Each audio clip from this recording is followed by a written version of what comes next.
দক্ষিণ এশিয়ায় প্রায় একঘরে ভারত যে সীমান্ত নিয়ে চরম অস্থিরতায় দিন কাটাচ্ছে তা স্পষ্ট হয়ে গেছে দেশটির সেনা প্রধানের নজিরবিহীন তৎপরতায়।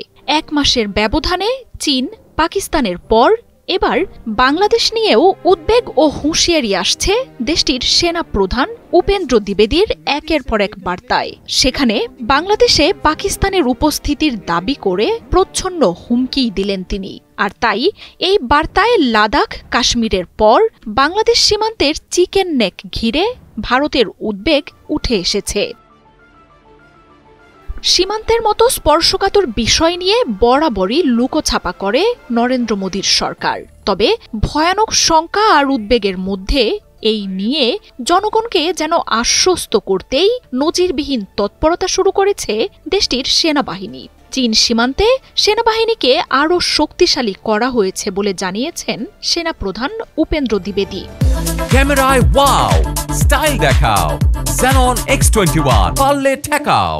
সংঘাত এড়িয়ে সমস্যার সমাধানের চেষ্টা চলছে বলেও জানান তিনি। তবে কিছুদিন আগেই নরেন্দ্র মোদীর সরকারের চীন সীমান্ত থেকে সেনা সরিয়ে নেবে এমন বার্তার বিপরীতে সেনাপ্রধানের শক্তি বাড়ানোর এই বক্তব্য এসেছে একেবারেই বিপরীত হয়ে।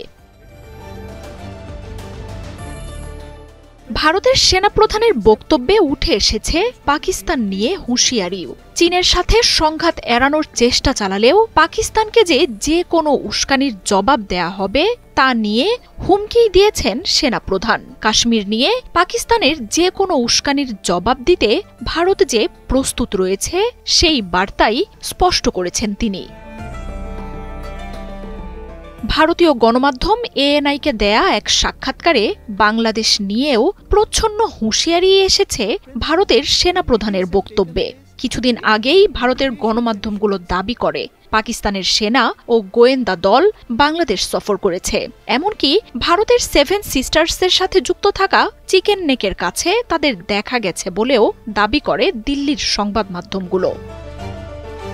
এই নিয়ে বাংলাদেশের নাম না বললেও পরোক্ষভাবে বাংলাদেশকেই বার্তা দিয়েছেন সেনাপ্রধান। বলেন, প্রতিবেশী দেশ ব্যবহার করে ভারত বিরোধী পাকিস্তানি সন্ত্রাসীরা যেন দেশটিতে প্রবেশ করতে না পারে তা নিশ্চিত করতে হবে।